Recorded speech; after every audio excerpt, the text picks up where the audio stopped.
Hello students, welcome to Limba classes. कैसे हो आप लोग? आई होप आप सब अच्छे होंगे। तो आज की वीडियो में मैं आपके साथ एक बहुत ही इम्पोर्टेंट टॉपिक डिस्कस करने वाला हूँ।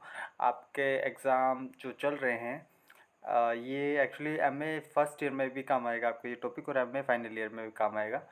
तो ये जो क्वेश्चन है वो बनता है औपनिवेशिक वन नीति के। मतलब उपनिवेश के टाइम पर, औपनिवेशिक सरकार के टाइम पर उनकी क्या नीति थी, क्या उनकी फॉरेस्ट पॉलिसीज़ थी, उसके बारे में मैं इस वीडियो में अच्छे से डिस्कस करूँगा। मेरा नाम है मोहित लिम्बा, और चलिए शुरू करते हैं इस वीडियो को। तो पहले आपको उपनिवेशिक वन नीति समझने से पहले आपको समझना होगा कि उपनिवेश क्या होता है, उपनिवेश का क्या मतलब होता है। तो देखिए, उपनिवेश का एक कॉन्सेप्ट है, बहुत ईजी सा कॉन्सेप्ट है।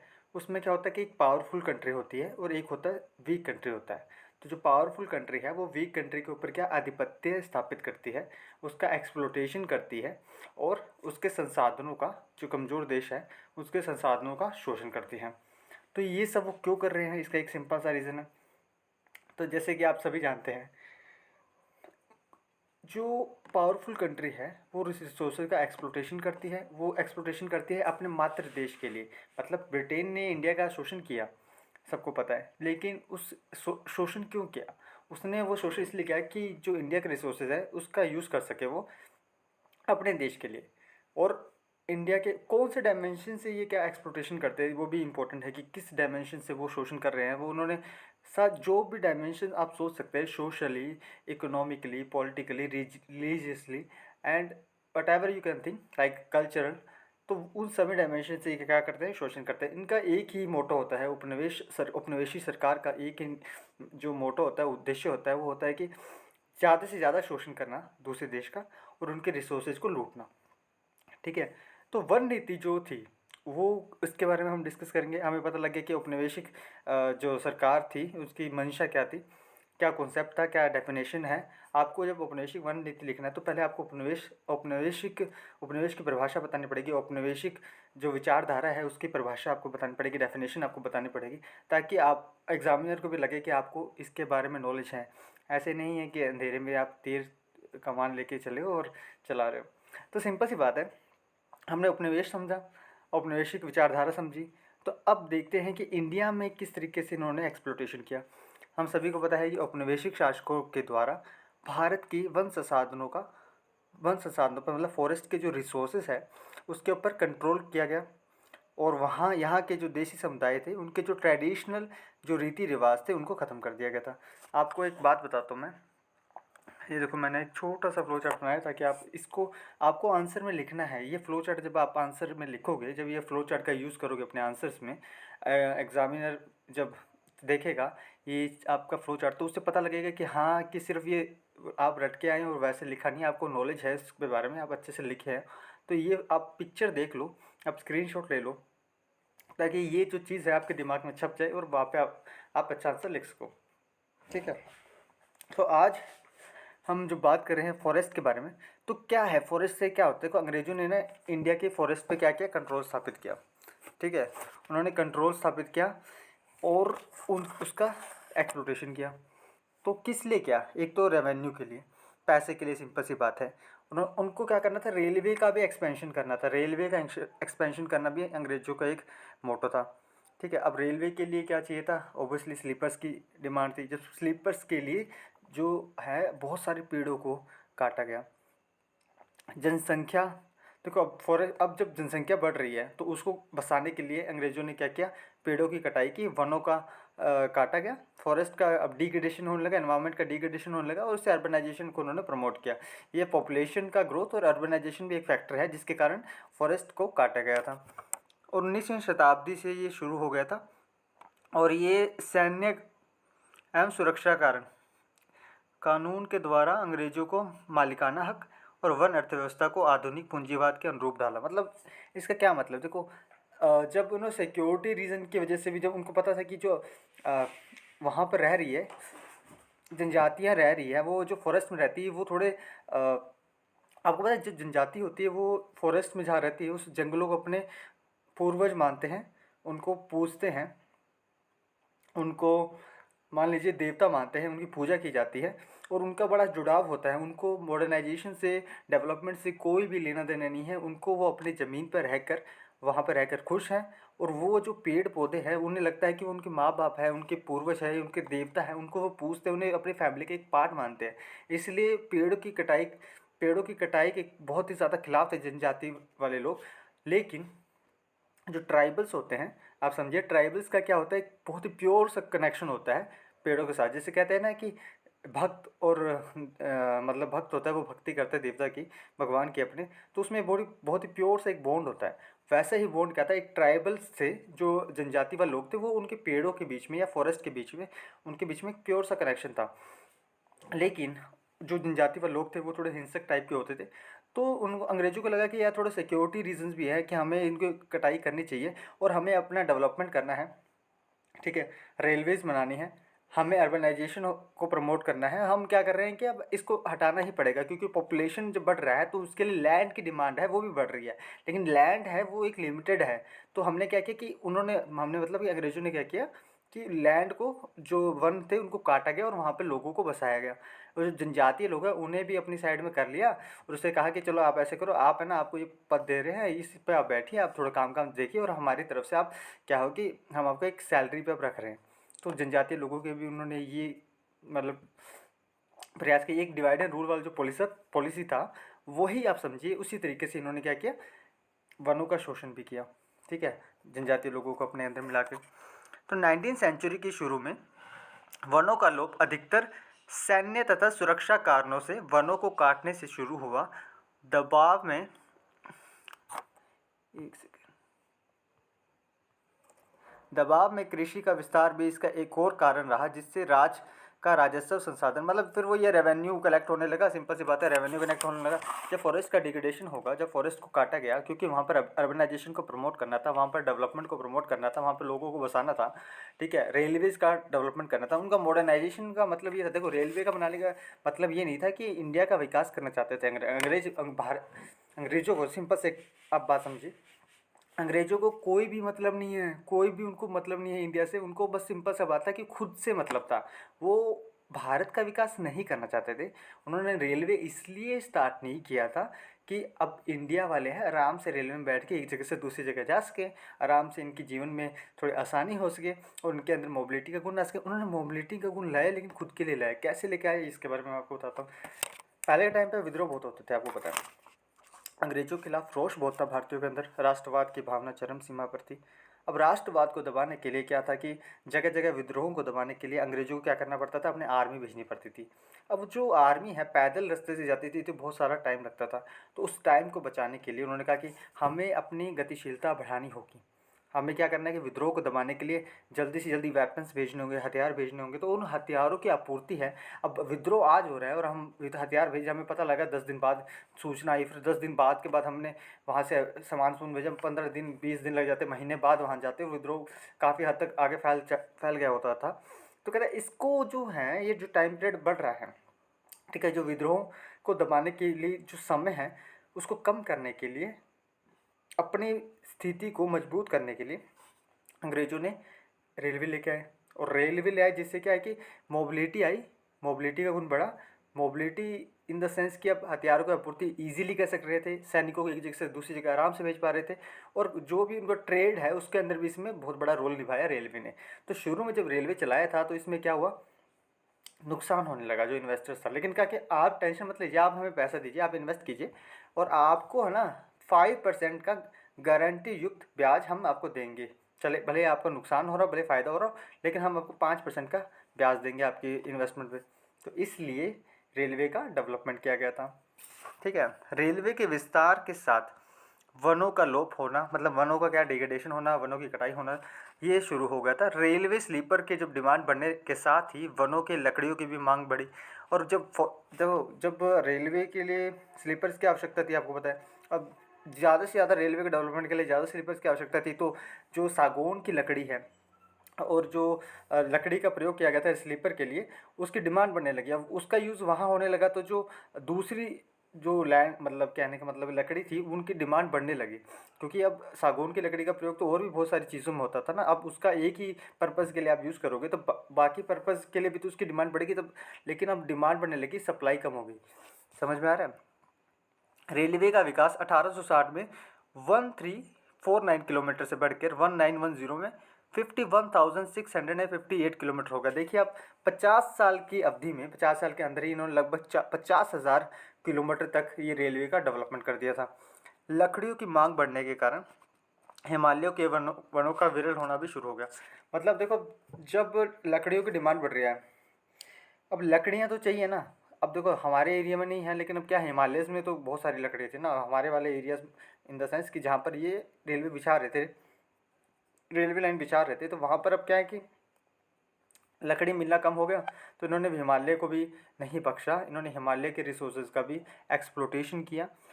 तो अब क्या हुआ कि हिमालय के जो फॉरेस्ट है वो क्या होने लगे, विरल होने लगे, मतलब ओपन होने लगे, मतलब डेंसिटी कम होने लगी। अगर ट्राइबल के देखिए, ट्राइबल क्या होता है कि जो ट्राइबल लोग होते हैं, जो जनजातीय लोग होते हैं, जो एसटी वाले शेड्यूल ट्राइब्स होते हैं, वो क्या करते हैं कि लैंड पर अपना ओनरशिप रखते हैं। और जो लैंड है, फॉरेस्ट के रिसोर्सेज है उनके, जो भी वहाँ पर होगा, देखो जिस मान लीजिए कि कोई जंगल में रह रहा है, छत्तीसगढ़ हो गया या फिर आप मान लीजिए झारखंड, जो भी आप मान लीजिए जो वहाँ की जनजाति है जो आप वहाँ पर रह रहे हैं, तो उस जिस जंगलों में रह रहे हैं तो वो उधर वो मानते हैं कि जो लैंड है ये हमारा घर है, ये जंगल ही हमारा घर है, हमें कोई मतलब नहीं है बाहरी दुनिया से। वो बाहरी दुनिया से अलग रहते थे, बाहरी दुनिया से कट कर रहते थे, क्योंकि उनको अपने भूमि से प्यार था, अपनी ज़मीन से प्यार था, और उसी को वो घर परिवार, माँ बाप, पूर्वज और जो रिसोर्सेज है उनको देवता, सब उन्हीं को मानते थे। जो भी उनका लाइफस्टाइल है वो उसी एरिया के अंदर सिमट के रह जाता था और उसमें वो बहुत खुश थे। ठीक है। अब वो जब किसी को आप बहुत पूछते हो ना, तो उसका और आपका एक कनेक्शन हो जाता है, एक प्यार हो जाता है, एक मोहब्बत जग जाती है। जब आप मानते हो कि ये मेरे देवता, ये मेरे फैमिली, ये मेरे मम्मी पापा है, या फिर ये वो चीज़ है जिससे मैं प्यार करता हूँ, तो उसका और आपका एक अलग सा कनेक्शन हो जाता है। तो इसीलिए जब उन्होंने कहा कि फॉरेस्ट रिसोर्सेज है ये हमारे ही हैं और ये इनके ऊपर जो ओनरशिप है ये सब हमारा है, तो अंग्रेज जब आए थे जंगलों में, जंगलों को काटने के लिए, तो ट्राइबल्स लोगों को लगा कि यार ये तो हमें अपने घर से निकाल रहे हैं, ये हमें हमारे घर से निकाल रहे हैं, हमारे जो जिनको हम सबसे ज़्यादा मानते हैं उनसे हमें अलग कर रहे हैं। तो उन्होंने विद्रोह किया। ठीक है। अब विद्रोह भी हुआ था, आपने पढ़ा होगा जनजातीय विद्रोह में, संथाल का विद्रोह पढ़ा होगा, मोपला विद्रोह पढ़ा होगा। तो इसमें जो संथाली वाला था जिसमें चांद भैरव थे, ठीक है, और जो लीडर थे उनके नेतृत्व में ये शुरू हुआ था, सिद्धू और कान्हो, ये चार लीडर बहुत इंपॉर्टेंट थे।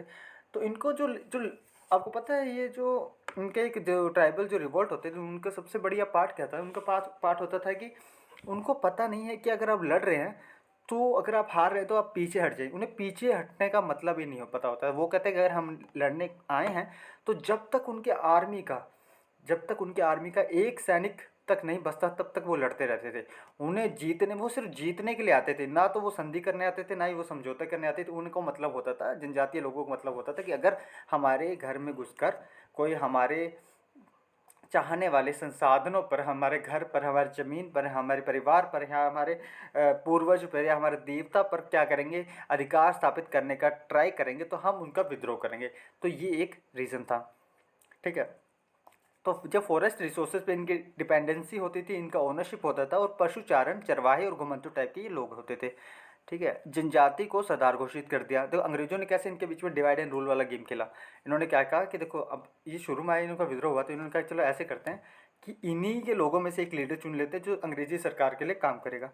तो इन्होंने क्या किया, इन्होंने कहा कि जनजाति का जो सरदार, जनजाति को उसमें से जो एक मेन पर्सन था उसको कहा कि तेरे को सरदार चुन लिया, तो अंग्रेजी सरकार की तरफ से अब यहाँ पर देखेगा, एडमिनिस्ट्रेशन देखेगा, और यहाँ के जो भी है काम काज है वो हमें बताता रहेगा कि क्या चल रहा है, क्या आपको ज़रूरत है, और लोगों की भावनाएं किस स्तर तक पहुँच रही है।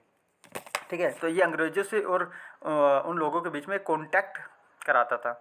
जनजाति को पुलिस बना दिया गया और अपने लोगों की पुलिसिंग करने के लिए रख दिया गया। अब भील सरदार थे, उसको राजा के रूप में मान्यता दे दी गई। अब जो भील के सरदार हुआ करते थे उससे कहा कि आपका जो पद है ना वो राजा के बराबर है, और इसकी मान्यता हम अंग्रेज़ी हुकूमत आपको देते हैं। तो इस टाइप की पॉलिसी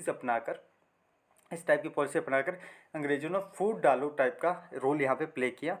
तो अंग्रेज़ों की जो औपनिवेशिक वन नीति है उसका सबसे मेन मोटो क्या था कि खाना बदोश एक चरवा समूह था, उसको बसाना या आदिवासी लोगों की पारंपरिक जूम तथा आखेट एक संग्रहण वाली जीवन शैली से अलग करना था। देखो झूम कृषि का क्या मतलब आप समझिए। झूम कृषि का एक सिंपल सा कॉन्सेप्ट था कि जनजाति व लोग थे, एक पर्टिकुलर एरिया पे ज़मीन वो मतलब फसलों का उत्पादन करते थे और उसके बाद क्या करते थे, फसल की कटाई कर लेते थे और जब उसके बाद वो जो बच जाते हैं डंठल टाइप के उसको जला देते थे। उससे क्या होता था कि इनकी फर्टिलिटी ज़मीन की बनी रहती थी, लेकिन लॉन्ग टर्म पीरियड में ये क्या होता है कि ज़मीन की प्रोडक्टिविटी को नुकसान करता है। लेकिन आज भी इंडिया में झूम कृषि का जो कॉन्सेप्ट है बहुत ही ज़्यादा फेमस है और जो इन्होंने जो चारागाह समूह था उसको बसाया था। मतलब कि जो चारागाह समूह या खानाबदोश समूह था वो क्या करते थे कि एक ग्रुप्स में रहते थे।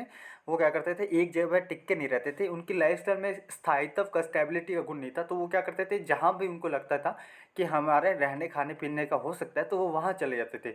तो इसमें वो क्या करते थे कि अपने साथ एक 25 से 30 लोगों के ग्रुप में, फैमिलीज़ के साथ चलते थे।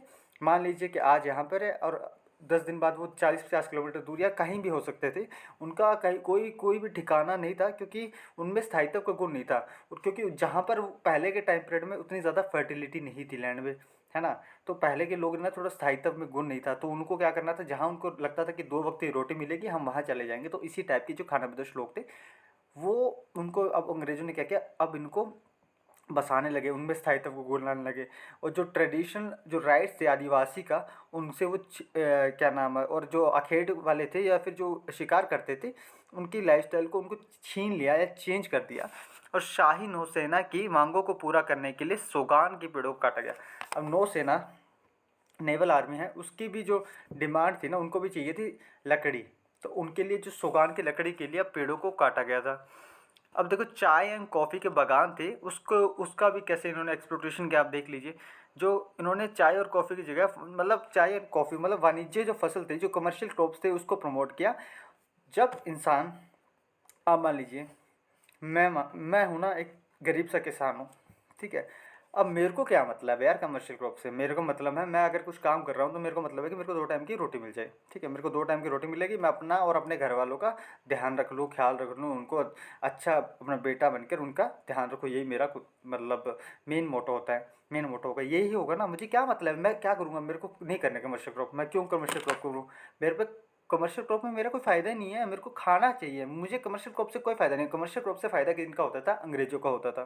तो सिंपल सी बात है, अंग्रेज़ों ने क्या किया, उनको कोई भी मतलब नहीं था, उनको सीरियसली कोई भी मतलब नहीं था इंडियन से। उन्होंने क्या किया कि सिर्फ और सिर्फ कमर्शियल क्रॉप को एक टाइम पीरियड के बाद कमर्शियल क्रॉप को प्रमोट करने लगे।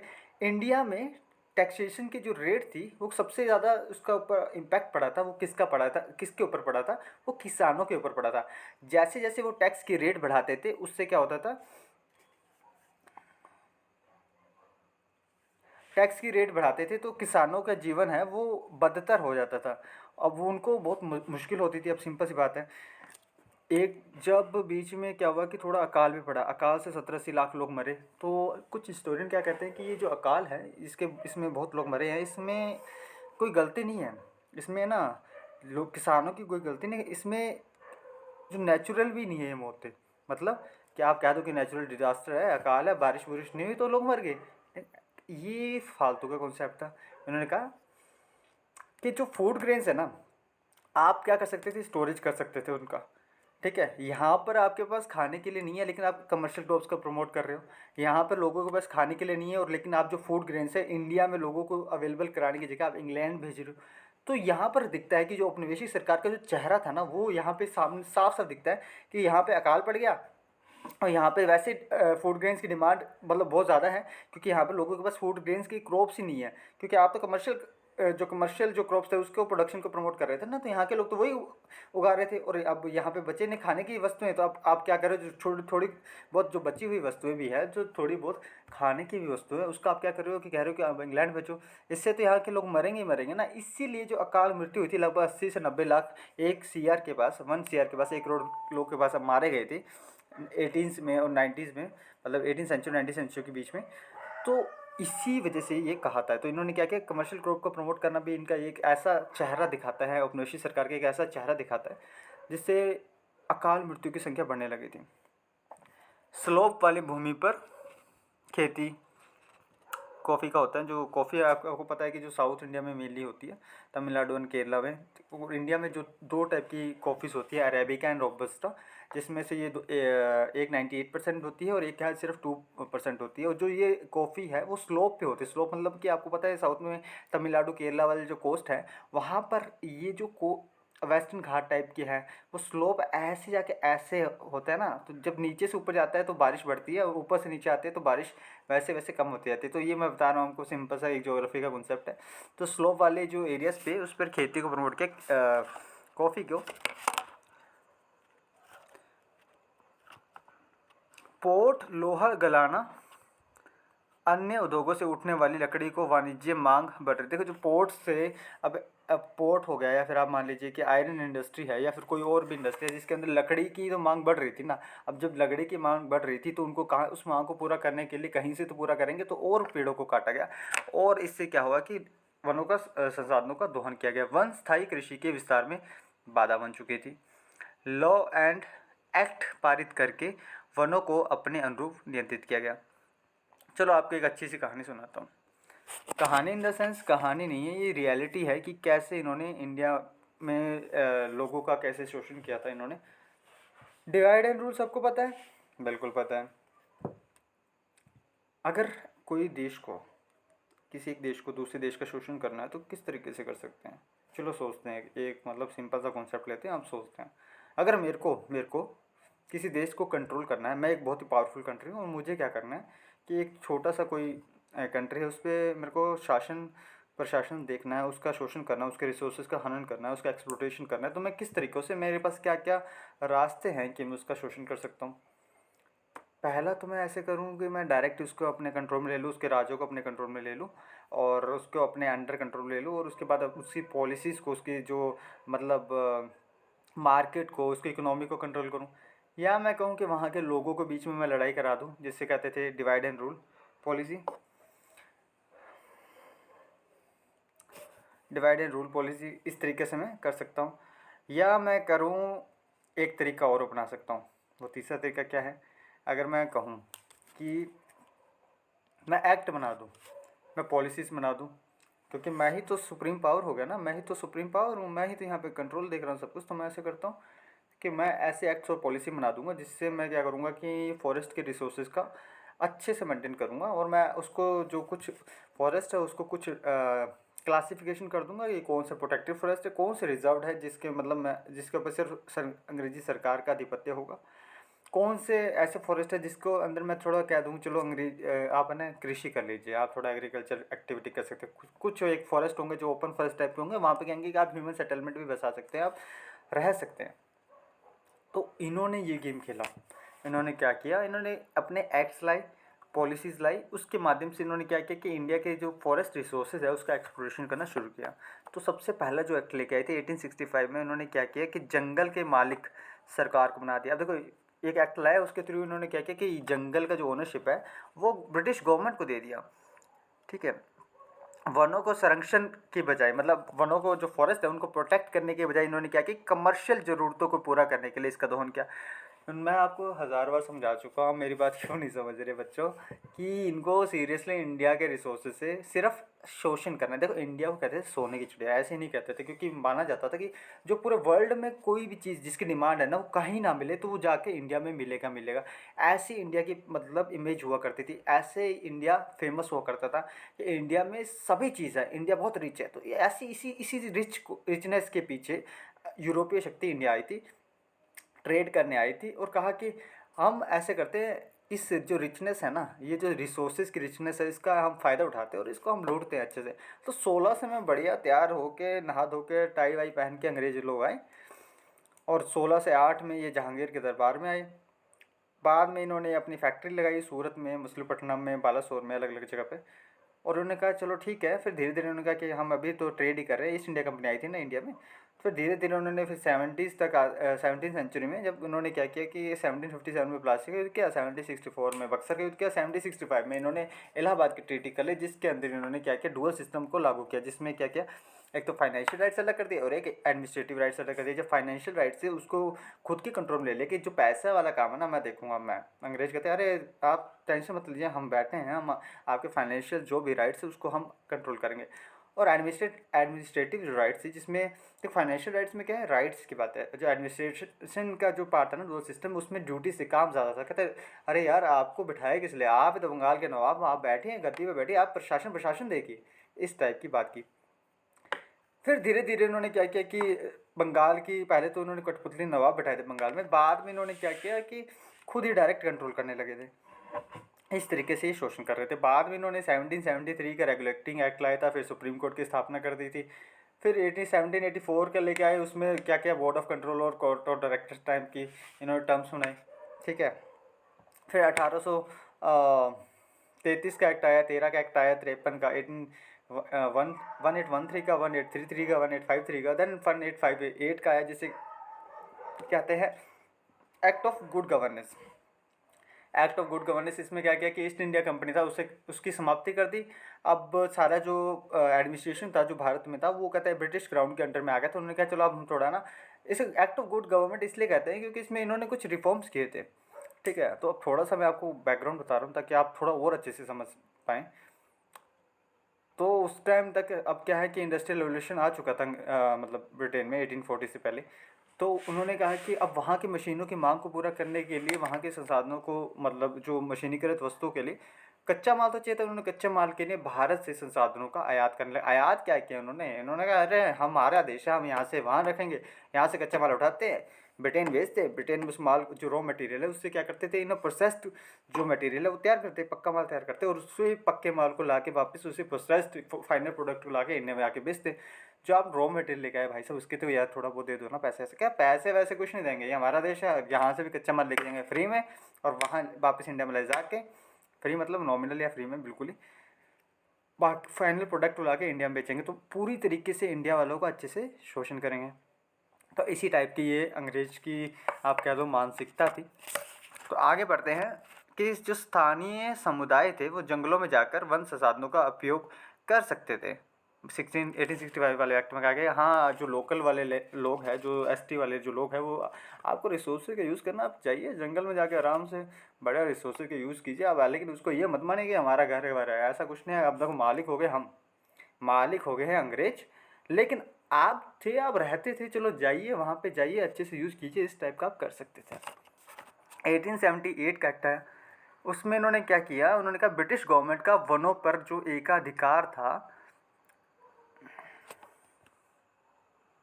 जिससे एक ही प्रकार के पेड़ों के उत्पादन को बढ़ावा मिला, फॉरेस्ट जो ऑफिसर्स थे उनको, अब फॉरेस्ट ऑफिसर को ये आपने पावर, उन्होंने पावर दे दी कि आप है ना दंड दे सकते हो, आप पनिश कर सकते हो। जो पनिशमेंट का जो राइट है वो दे दिया था 1878 वाले एक्ट में। जो फॉरेस्ट ऑफिसर है उनको औपनिवेशिक नौकरशाही जो थी, वो जो ब्यूरोक्रेट्स थी, उनके भीतर दो विचारधाराएं प्रचलित अथवा रूढ़िगत साझा संपत्ति अधिकार को लेकर थी। पहला ये, अब देखिए ये था दो टाइप के लोग थे, इसमें से इनके बीच में वो हुआ और एक लोग जीत के, आप पढ़ लेना इसको, छोड़िए आगे बढ़ते हैं। जो फॉरेस्ट का है उसको तीन पार्ट्स में इन्होंने डिवाइड कर दिया था, एक कंजर्व फॉरेस्ट था, एक प्रोटेक्टिव फॉरेस्ट था और एक विलेज फॉरेस्ट था। जो कंजर्व फॉरेस्ट था उसको उसमें कहते हैं कि कोई भी ना पर्सनल राइट्स नहीं होंगे, सभी जो निजी अधिकार है उसको ख़त्म कर दिया गया था। जो प्रोटेक्टेड फॉरेस्ट है उसमें कहते हैं स्टेट कंट्रोल, मतलब इसको कंट्रोल किया जाएगा। तो रिजर्व कर दिया ना, तो सिंपल सी बात है, इसका मतलब है कि रिजर्व है, ये सरकार के अंडर आएगा, इसके अंदर कोई भी पर्सनल राइट्स नहीं है, इसको पूरी तरीके से मैनेज किया जाएगा या फिर उसको कंट्रोल किया जाएगा। किसके द्वारा? अपने अंग्रेज़ों के द्वारा, अपने नहीं अंग्रेज़ों के द्वारा।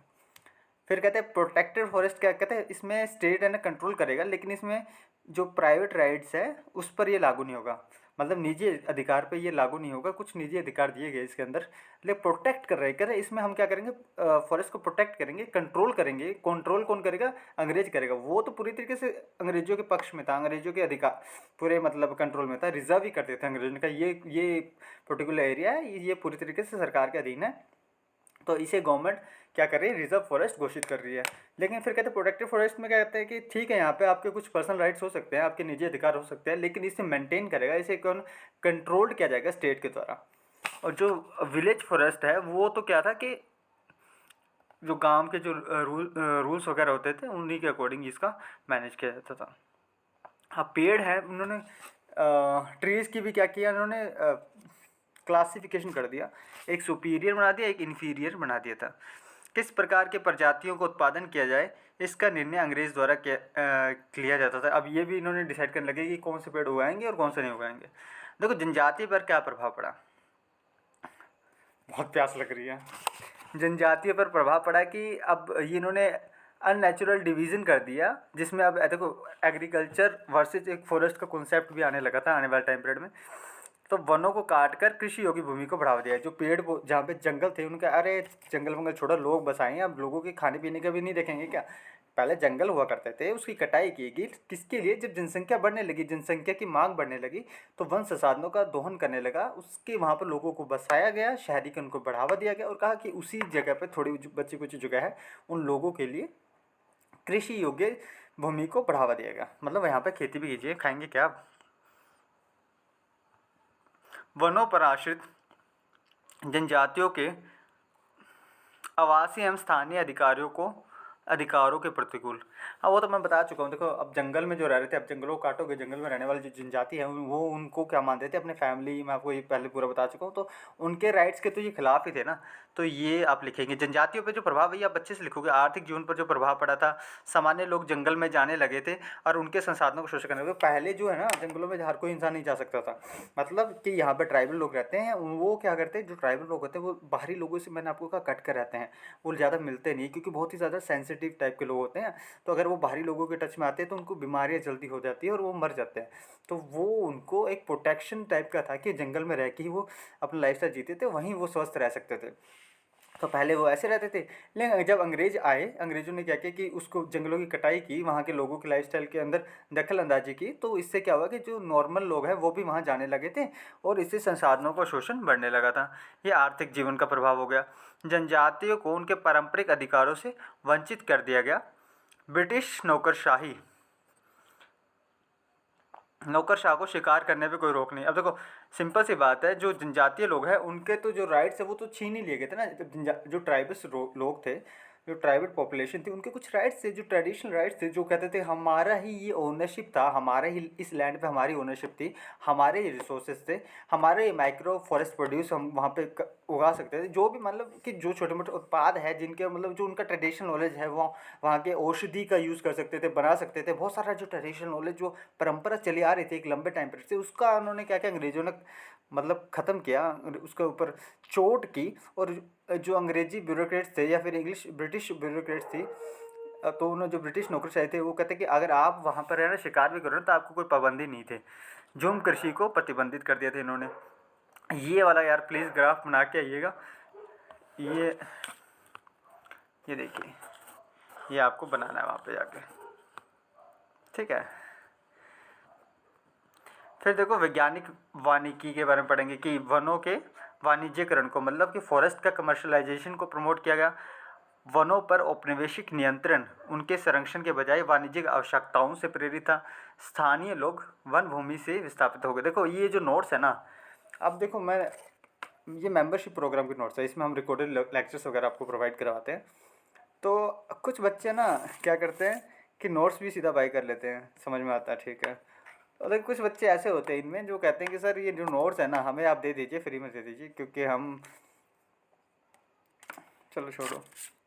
हाँ मतलब कि हम अफोर्ड नहीं कर पाते, कुछ का समझ में आता है, लेकिन कुछ मैसेज ग्रुप में कर रहे हैं कि ऐसे करते हैं हम 20 जने मिलके एक नोट्स ले लेते हैं और सर को पता नहीं लगा। अरे तुम मैसेज ग्रुप में कर रहे हो, और वो ये जो नोट्स होते हैं वो इनक्रिप्टेड होते हैं, ये PDF प्रोटेक्टेड होते हैं, आप मतलब सॉरी पासवर्ड प्रोटेक्टेड होते हैं, आप हर कोई इसे नहीं यूज़ कर सकते। जो आप बाई करेगा उसे ही आप मिलेगा और वही ओपन कर सकता है। लेकिन ठीक है, और ये बहुत ही मैंने अफोर्डेबल प्राइस रखा है इनका, अगर आप चाहो तो ये नोट्स बाय कर सकते हो। और ये जो हर नोट्स है वो 40 to 50 पेजेस में होंगे, और उसमें आप क्या कर सकते हो, ईजिली फर्स्ट डिवीज़न, ईजिली मैं कह रहा हूँ कि 4 दिन के अंदर तुम्हारी फर्स्ट डिवीज़न बना सकता हूँ। 40-40 पेज दूंगा 4 पेपर में और ईजिली बन जाएगा। लेकिन सबसे अच्छा क्या है, मोहित लिम्बा सर की क्लास ऑनलाइन आएंगे, वीडियो देखेंगे और पास हो जाएंगे बढ़िया। 2 साल से एक भी बच्चा फेल नहीं हुआ मेरा, एक भी बच्चा जिसने एडमिशन लिया था वो फेल नहीं हुआ। अच्छे नोट्स का फ़ायदा होता है, आप ये ऐसे लिख के आओगे अपने पेपर में तो आपको मार्क्स बहुत बेहतरीन मिलने वाले हैं। ये मेरी गारंटी है। अब इसको मान लीजिए, थोड़ा पढ़ लीजिए, थोड़ी मेहनत कीजिए। ये आंसर, ये वीडियो चल रही है, साथ साथ में इसकी स्क्रीनशॉट लेते रहिए और इसको अच्छे से लिख कर प्रैक्टिस कीजिए, और ये जो फ्लो चार्ट है इसका यूज़ कीजिएगा अपने एग्ज़ाम पेपर में। तो अब चलो आगे बढ़ते हैं। जो साइंटिफिक जो फॉरेस्ट्री है उसके बारे में हम बात पढ़ रहे थे कि इसमें क्या है कि इसने फॉरेस्ट का कमर्शलाइजेशन को प्रमोट किया, वनों पर औपनिवेशिक नियंत्रण उनके संरक्षण के बजाय। और वो सिंपल सी बात है कि जो वनों पे जो नियंत्रण कर रहे थे, जो उनका प्रोटेक्शन कंट्रोल कर रहे थे, वो उसके प्रोटेक्शन के लिए नहीं कर रहे थे, बल्कि जो उनकी खुद की डिमांड्स थी, जो उनकी रिक्वायरमेंट्स थी, उसके लिए ये कर रहे थे। जो लोकल लोग थे उन्हें क्या किया, फॉरेस्ट और लैंड से डिस्प्लेस्ड कर दिया, वनों पर अपने अधिकारों से वंचित किया, वनों का अंधाधुंध विनाश किया। देखो, जो अब लोकल लोग थे, जो ट्राइबल लोग थे, उनको अपने ही अधिकारों से जब वंचित किया तो इससे क्या हुआ कि वनों में औद्योगिक पूंजीवाद और बाजार पहले से ज़्यादा विस्तारित होने लगा। वनों का अंधाधुंध विनाश किया गया और वनों का साम्राज्यवादी हितों में प्रयोग करने लगे। साम्राज्यवादी हित मतलब अंग्रेजों ने अपने अधिकारों में इसका शोषण किया, वनों का। आगे बढ़ते हैं। फर्स्ट वर्ल्ड वॉर जब 1914 से लेकर 1918 के बीच की बात चल रही है, जब ये चल रहा था तो क्या हुआ, बहुत ही बड़ी मात्रा में जो लकड़ी की डिमांड बढ़ी, और डिमांड के लिए अब पेड़ों को और ज़्यादा काटा गया। मिस्र तथा इराक में भी जब सैनिक कार्यवाही चल रही थी, मिस्र और इराक में भी जब सैनिक लड़ रहे थे, युद्ध चल रहे थे, तो भी 1.7 लाख फॉरेस्ट की जो लकड़ी है उसका एक्सपोर्ट किया गया था। मतलब इंडिया में तो किया ही गया, इंडिया में अंग्रेजों ने अपनी आवश्यकताओं के लिए तो किया ही किया। अब अलग अलग देशों, मिस्र में युद्ध लड़ रहे हो, इराक में युद्ध लड़ रहे हो, वहाँ के लिए लकड़ी चाहिए तो भी उनको इंडिया की याद आती थी। इन्होंने कैसे शोषण किया, कानून के द्वारा शोषण किया। अब ये मैंने एक छोटा सा फिर एक चार्ट दिया कि किस तरीके से अंग्रेजों ने शोषण किया, कानून के द्वारा शोषण किया। फॉरेस्ट डिपार्टमेंट की स्थापना की, जिसके मतलब एक्ट एंड पॉलिसीज़ के माध्यम से किया। लॉर्ड डलहौजी था, ठीक है, लॉर्ड डलहौजी आया। उन्होंने के बाद 1857 की क्रांति के बाद उन्होंने क्या कि रेलवे के लिए स्लीपर की डिमांड बढ़ी, रेलवे बनाने लगे, तो सब स्लीपर की डिमांड बढ़ने लगी, तो उसके लिए बहुत सारी लकड़ी का, वनों का लोप किया गया, वनों को काटा गया। भारत का जो सबसे पहला फॉरेस्ट एक्ट था वो 1865 वाला था। अब देखो और आगे मैंने इसे अच्छे से लिखा है। जो 1865 वाला था उसमें क्या है कि रेलवे की आपूर्ति है, जो रेलवे की डिमांड थी, रेलवे के लिए जो लकड़ी की डिमांड थी, उसके मेन मोटो के लिए इसे लाया गया था। कहते हैं यार देखो, अब हमें पता है कि रेलवे के लिए जो डिमांड है लकड़ी की वो बढ़ रही है, तो अब क्या कैसे मतलब शोषण करें, तो कहते हैं चलो एक एक्ट बनाते हैं जिससे हमें लोगों को लगेगा कि ये संवैधानिक तरीके से चल रहा है, ठीक है ना। भारतीय वनों के संरक्षण हेतु स्थानीय नियमों का प्रावधान किया गया। फॉरेस्ट पॉलिसी फिर 1894 आया था। इसमें क्या किया कि एग्रीकल्चर्स को ना फॉरेस्ट से ज़्यादा इंपॉर्टेंस दिया। कहता कि यार सबसे आप फॉरेस्ट वगैरह तो कोई ज़रूरी नहीं है यार, कैसी बातें करो, हमें पेड़ पौधे से क्या मतलब है, हमें वनों से क्या मतलब है, हमें कोई मतलब नहीं ऑक्सीजन से, हम ऐसे जी लेंगे बिना ऑक्सीजन के, हमें बस खेती करनी है, लोग बढ़ रहे हैं उसके लिए खेती करनी है। अब कृषि is superior, agriculture is superior than forest, ये कॉन्सेप्ट लेके आए थे अंग्रेज 1894 वाले एक्ट में। तो इसमें agriculture is greater than, actually very very very greater than forest, ठीक है। तो जो फॉरेस्ट है उन्होंने क्या किया कि फॉरेस्ट कंजर्वेशन ज़रूरी है पहाड़ी ढलान पर व्यापारिक, क्या लिखा है ये पता नहीं, के लिए वन लकड़ी आपूर्ति, चारागाह वन, उपवन जलाने वाली लकड़ी, ये सब हो गया। इंडियन फॉरेस्ट एक्ट आया था 1927 में।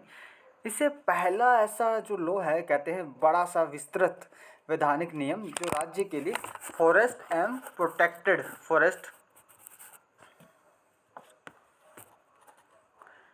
बनाने का, मतलब इसमें क्या कि एक सेकेंड ना, हाँ, ये प्रथम विस्तृत वैधानिक नियम था जिसमें राज्य के लिए आरक्षित वन और वह सुरक्षित वन अधिकार बनाने के लिए लाया गया था। जो राज्य द्वारा लकड़ी देने वाले वन तथा इस दूसरे प्रकार के वनों के लिए नियम बनाए गए। अधिनियम के उल्लंघन पर अब करा कि अब ये लॉस तो बन गया, अगर इसका इम्प्लीमेंटेशन नहीं होगा तो इसके ऊपर भी दंड का प्रावधान किया गया था। मतलब आपको मैंने बताया कि पहले वाले एक्ट्स में इन्होंने क्या कर दिया था कि फॉरेस्ट ऑफिसर को राइट दिया था कि अगर कानून का उल्लंघन होगा तो आपके पास पावर है कि आप इसको पनिश कर सकते हैं। तो इसी एक्ट में भी कहा है कि अगर आपको कुछ लॉज बनाए गए हैं जिसमें आपको बता रखा है कि कौन से लकड़ी देने वाले वन हैं और दूसरे प्रकार के जो वन हैं उनके लिए कौन से क्या क्या रूल्स हैं। और पहला बहुत बड़ा रूल्स एक्ट लाया था जिसमें बहुत सारे इसमें प्रोविजंस वगैरह रखे हुए थे फॉरेस्ट से रिलेटेड। तो और इसमें क्या किया कि वन नौकरशाही के अधिकार एवं कर्तव्य ये निर्धारित कर दिए थे। जो फॉरेस्ट की जो ब्यूरोक्रेसी थी उसको बता दिया था कि आपके क्या राइट्स हैं और आपकी क्या ड्यूटीज़ है, ये सब बताए गए थे। इस एक्ट के माध्यम से 1928 में एग्रीकल्चर कमीशन ऑफ इंडिया की भी स्थापना हो गई थी। तो देखिए बहुत सारे एक्ट मैंने बताए आपको, बहुत सारे पॉलिसीज़ बताए। तो आपको क्या करना है, ये आंसर में लिख के आना है। एक तो ये फॉरेस्ट वाला, एक ये आप फ्लो चार्ट बना दीजिएगा अच्छे से। ये वाला तो बनाना है कि कैसे कानून के द्वारा उन्होंने शोषण किया, एक वन विभाग की स्थापना की, बाद में लॉर्ड डलहौजी का एंट्री हुई, और 1857 की जब क्रांति के बाद जब लगा कि ऐसे विद्रोह अगर फिर से हुए, ऐसे विद्रोह जगह जगह होने की उम्मीद हुई, तो उन्होंने कहा कि चलो ऐसे करते एक बढ़िया से रेलवे का निर्माण करते हैं, जिससे हम क्या करेंगे कि वेपन्स की सप्लाई करेंगे और आर्मी की सप्लाई ईजिली कर सकते हैं। तो इन्होंने रेलवे के लिए रेलवे का विकास किया, और इससे क्या हुआ कि स्लीपर की डिमांड बढ़ने लगी।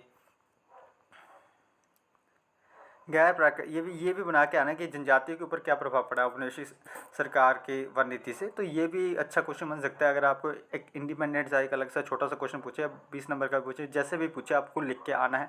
ये आप फ्लो चार्ट देख लीजिए कि कैसे गैर प्राकृतिक अननेचुरल सेपरेशन हो गया एग्रीकल्चर और फॉरेस्ट के बीच में, और बाद में पेड़ों को काट कर क्या किया गया, वहाँ पर खेती की गई, कृषि योग्य भूमि को प्रमोट किया गया, और वनों पर आश्रित जो जनजाति थी उनका क्या हाल हुआ, कैसे वो अपने राइट से वंचित हो गए, कैसे वो बाहर रहने पे मजबूर हो गए, और बाहरी लोग जो थे वो कैसे फॉरेस्ट में एंट्री करने लगे, और जो उनके ट्रेडिशनल राइट्स हैं उनका कैसे इन्होंने हनन किया। और जो फॉरेस्ट ब्यूरोक्रेसी है उनके ऊपर उनको इतने राइट दे दिए कि अगर वो शिकार भी करना चाहे तो वहाँ पर शिकार भी कर सकते थे। ठीक है। और ये भी लिख दीजिएगा कि फॉरेस्ट को 3 पार्ट्स में डिवाइड कर दिया था, reserve forest, protected forest and village forest. जो रिजर्व फॉरेस्ट थे उस पर पूरी तरीके से सरकार नियंत्रण करती थी, पूरी तरीके से कंट्रोल्ड में होता था, उसके अंदर कोई भी प्राइवेट एक्टिविटी ही अलाउड नहीं होती थी। जबकि जो प्रोटेक्टेड फॉरेस्ट था उसे रेगुलेट किया जाता था स्टेट के द्वारा, उसके अंदर कुछ प्राइवेट जो राइट्स थे वो अलाउड थे। विलेज फॉरेस्ट है उसके लिए एक अलग से रूल्स होते थे विलेज में, उसी के बेस पे इसका रेगुलेशन किया जाता था। ये भी आप ये तो चाय कॉफ़ी वाला पॉइंट लिख लीजिएगा। ये भी लिख दीजिए, जनजातीय होते थे वो क्या करते थे, भूमि पर स्वामित्व होता था, मतलब भूमि को ही वो अपने देवता या फिर अपना घर या फिर जो भी आपको वो मानते थे, अपना उनका एक अलग जुड़ाव होता था। तो आपने चिपको मूवमेंट भी सुना होगा, बहुत ही फेमस मूवमेंट है, वो भी पेड़ों की कटाई से संबंधित है। आप चिपको मूवमेंट भी पढ़ सकते हैं, बहुत इंपॉर्टेंट है आपके एग्जाम के लिए। वन संसाधन पर स्वामित्व की बात की गई है। और पशुचारण चरवाहे घुमंतू टाइप के लोग थे, और जनजाति को सरदार घोषित करके उद्योग अंग्रेजों ने क्या किया, उनसे संपर्क स्थापित किया।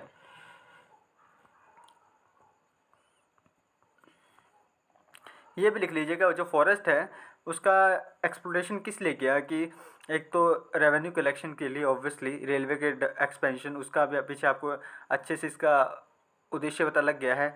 पॉपुलेशन बढ़ी, अर्बनाइजेशन बढ़ा, ठीक है, सैन्य एवं सुरक्षा के कारण, और कानून के द्वारा अंग्रेजों ने क्या किया, फॉरेस्ट पे मालिकाना हक जमा लिया और वन अर्थव्यवस्था को आधुनिक पूंजीवाद के अनुरूप ढाला। तो ये जो है ये एक्चुअली अब मुझे 5 में भी काम आएगा, 4 और 5 का भी टॉपिक पड़ता है। ये जो है तीन पेपर में आपके काम आएगा, 4 में, MHA 4 में, MHA 5 में और MHA 6 में। तो ये वीडियो आप ज़रूर देखिए, और बहुत ही ज़्यादा इंपॉर्टेंट वीडियो है। और आई होप आप सबको ये बहुत अच्छी लगी हो वीडियो, और आप अपने ओपिनियन है वो हमसे शेयर कर सकते हैं कमेंट बॉक्स में, और आपको किन टॉपिक पे और वीडियो चाहिए ये भी आप मुझे बता सकते हैं। और हमारा टेलीग्राम ग्रुप ज्वाइन कर सकते हैं, उसका लिंक डिस्क्रिप्शन बॉक्स में है, और आपको व्हाट्सएप ग्रुप भी ज्वाइन कर सकते हैं, उसका भी मैं पिन कर दूँगा कमेंट। और इसके साथ अगर आपको नोट्स बाय करने हैं तो आप मेरे को मैसेज कर सकते हैं टेलीग्राम पे। तो इस वीडियो में इतना ही, तो मिलते हैं अगले वीडियो में। Thank you so much.